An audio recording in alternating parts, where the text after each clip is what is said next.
हरे कृष्णा, राधे राधे। ओम नमो भगवते वासुदेवाय नमः। प्रिय भक्तों, आप सभी का स्वागत है आपके अपने YouTube चैनल पर। आज की इस वीडियो में आप सभी सुनने वाले हैं अधिक मास की महात्म्य कथा का पहला अध्याय। कल्प वृक्ष के समान भक्तजनों के मनोरथ को पूर्ण करने वाले वृंदावन की शोभा के अधिपति अलौकिक कार्यों द्वारा समस्त लोकों को चकित करने वाले वृंदावन विहारी पुरुषोत्तम भगवान को नमस्कार करते हैं। नारायण, नर, नरोत्तम तथा देवी सरस्वती और श्री व्यास जी को भी नमस्कार करते हैं। पुराणों में अधिक मास अर्थात मलमास के पुरुषोत्तम मास बनने की बड़ी ही रोचक कथा है।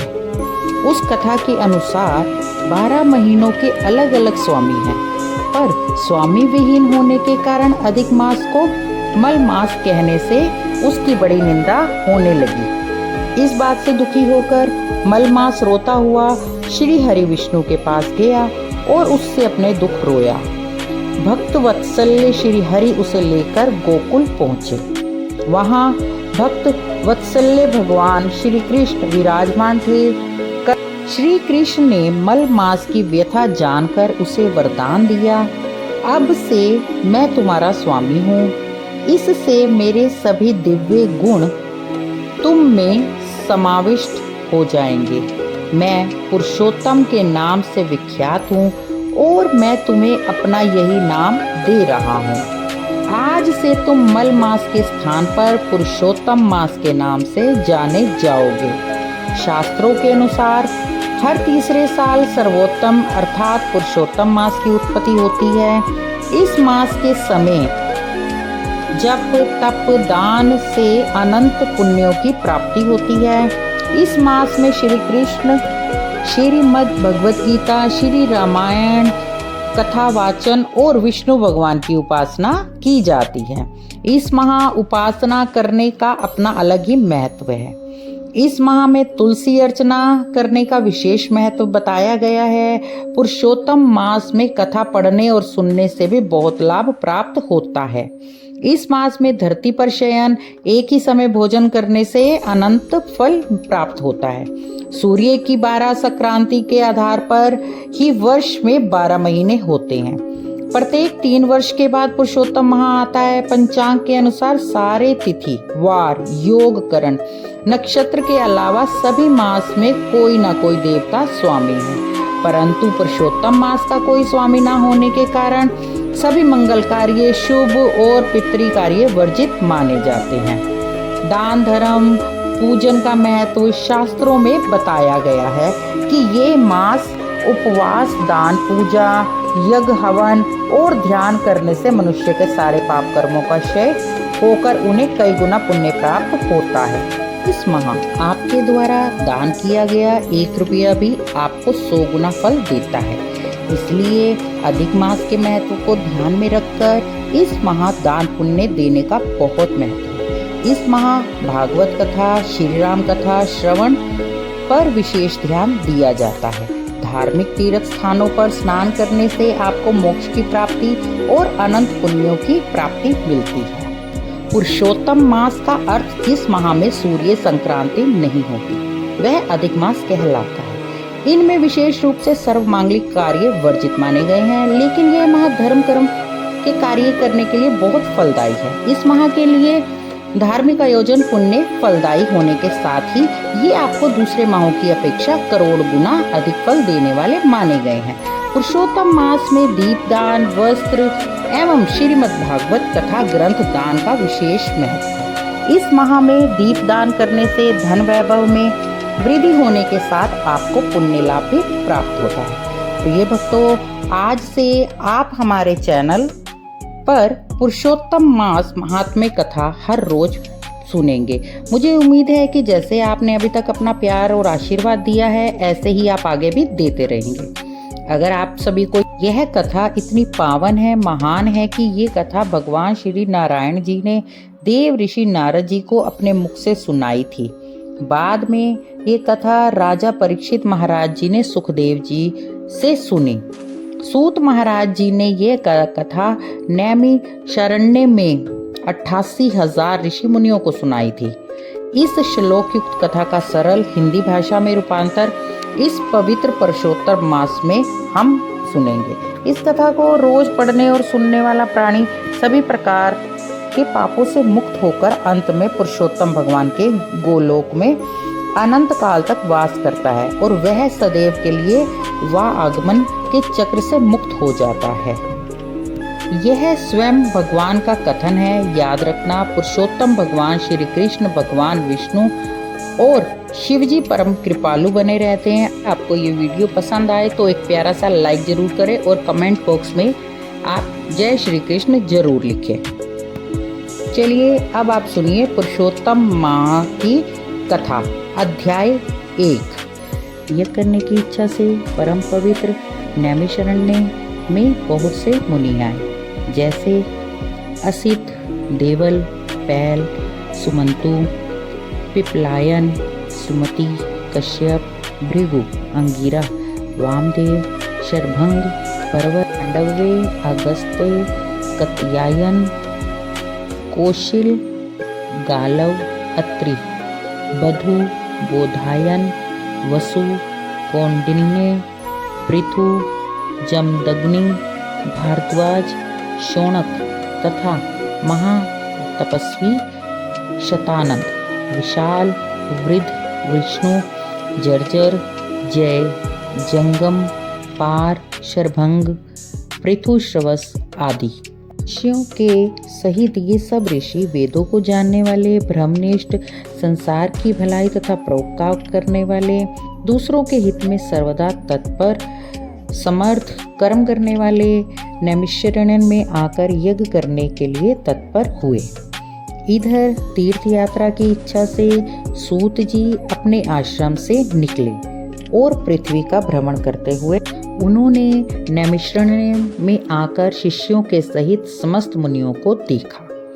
संसार समुद्र से पार करने वाले उन ऋषियों को नमस्कार करने के लिए पहले से वे जहाँ पर इकट्ठे थे वहीं पर संचित सूत जी भी जा पहुँचे। इसके अंतरंत पेड़ की लाल छाल को धारण करने वाले प्रसन्न मुख, शांत, परमार्थ, विशार्द, समग्र गुणों से युक्त, संपूर्ण आनंदों से परिपूर्ण, उद्धर्व, पुंडरीधारी, राम नाम मुद्रा से युक्त, गोपी चंदन मृतिका से दिव्य शंख चक्र का छापा लगाए, तुलसी की माला से शोभित, मुकुट से भूषित, समस्त आपत्तियों से रक्षा करने वाले, अलौकिक चमत्कार को दिखाने वाले, भगवान के परम मंत्र को जपते हुए समस्त शास्त्रों के सार को जानने वाले, संपूर्ण प्राणियों के हित में संलग्न, जितेंद्रियों तथा क्रोध को जीते हुए, जीवन मृत्यु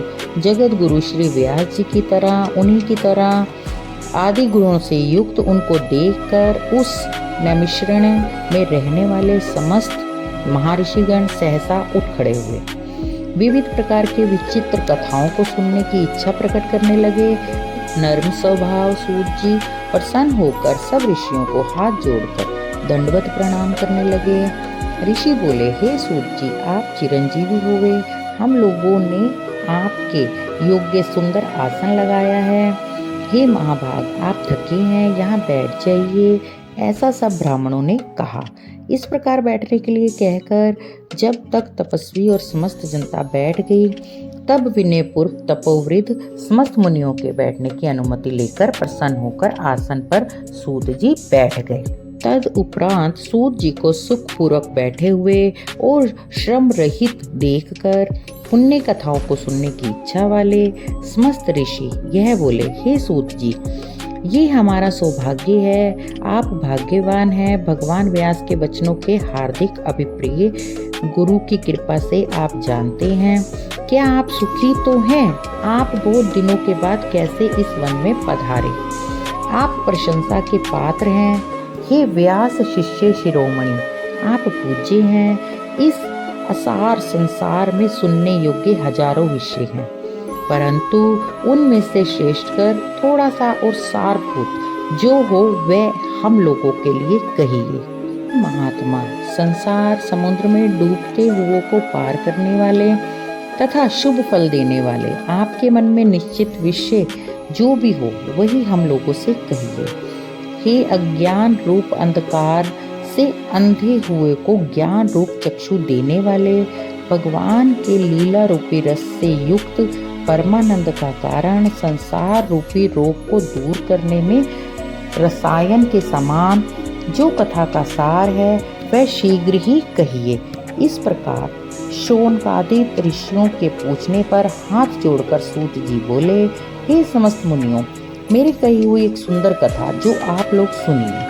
हे विप्रो, पहले मैं पुष्कर तीर्थ को गया, वहाँ स्नान आदि करके पवित्र ऋषियों, देवताओं तथा पितरों को तर्पण आदि से तृप्त करके तब समस्त प्रतिबंधों को दूर करने वाली यमुना के तट पर गया। फिर क्रम से अन्य तीर्थों को जाकर गंगा तट पर गया। पुण्य काशी आकर अनंतर गया तीर्थ पर गया, पितरों का श्राद्ध कर तब त्रिवेणी पर गया। अदंतर कृष्णा के बाद गंडकी में स्नान कर पुलहा ऋषि के आश्रम पर गया। धेनुमती में स्नान कर फिर मैं सरस्वती के तीर पर गया। वहाँ हे विप्रो त्रिरात्रि उपवास कर गोदावरी पर गया। फिर कृतमाला, कावेरी, निविंध्या, ताम्रपारिणी, तापी, व्यासी, नंदा, नर्मदा, शर्मदा नदियों पर गया। पुण्य चरणमती में स्नान कर पीछे सेतुबंध रामेश्वर पहुंचा।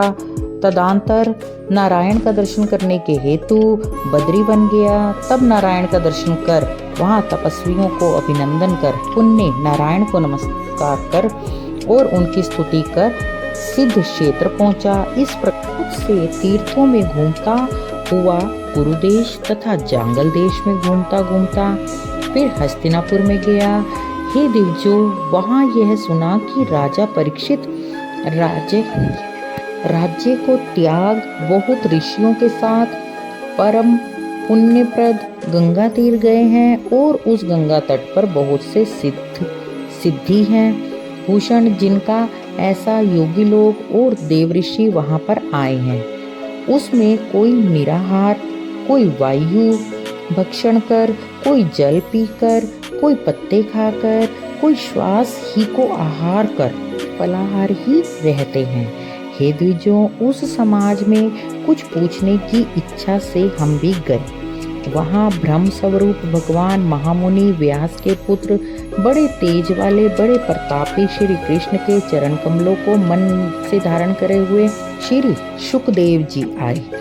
उन 16 वर्ष के योगीराज, शंख की तरह कंठ वाले, बड़े लंबे चिकने बालों से घिरे हुए मुख वाले, स्वांग धूल रमाए महामुनि शुकदेव को देखकर मुनि प्रसन्नता पूर्वक हाथ जोड़कर सहसा उठकर खड़े हो गए। इस प्रकार महामुनियों द्वारा सत्कृत भगवान शुक को देखकर पश्चाताप करती हुई स्त्रियों को और उसके साथ बालक जो उनको चिढ़ा रहे थे दूर ही खड़े रहकर भगवान शुक को प्रणाम करके अपने अपने घरों की ओर चले गए। इधर मुनि लोगों ने शुकदेव के लिए बड़ी ऊंचा और उत्तम आसन बिछाया। आसन पर बैठे हुए भगवान शुक को कमल की कर्णिका को जैसे कमल के पत्ते घेरे रखते हैं उसी प्रकार मुनि लोग उनको घेर कर बैठ गए। यहाँ बैठे हुए ज्ञान रूपी महासागर के चंद्रमा भगवान महामुनि व्यास जी के पुत्र शुकदेव ब्राह्मणों द्वारा दी गई पूजा को धारण कर तारण गणों से घिरे हुए चंद्रमा की तरह शोभा पा रहे थे। इसके बाद सूत जी महाराज ने सुखदेव जी से जो प्रश्न किया उसका विस्तार वर्णन अब अगले अध्याय में होगा। प्रिय भक्तों, आप सभी को अगर ये कथा अच्छी लगी हो तो आप प्लीज़ इस वीडियो को लाइक कीजिए और अगले दिन की कथा का इंतज़ार भी जरूर कीजिएगा। पुरुषोत्तम मास महात्मा का पहला अध्याय यहीं पर समाप्त होता है। ये की कथा अध्याय 2 अब आप कल की वीडियो में सुनिएगा। जय श्री कृष्ण, राधे राधे, ओम नमो भगवते वासुदेवाय।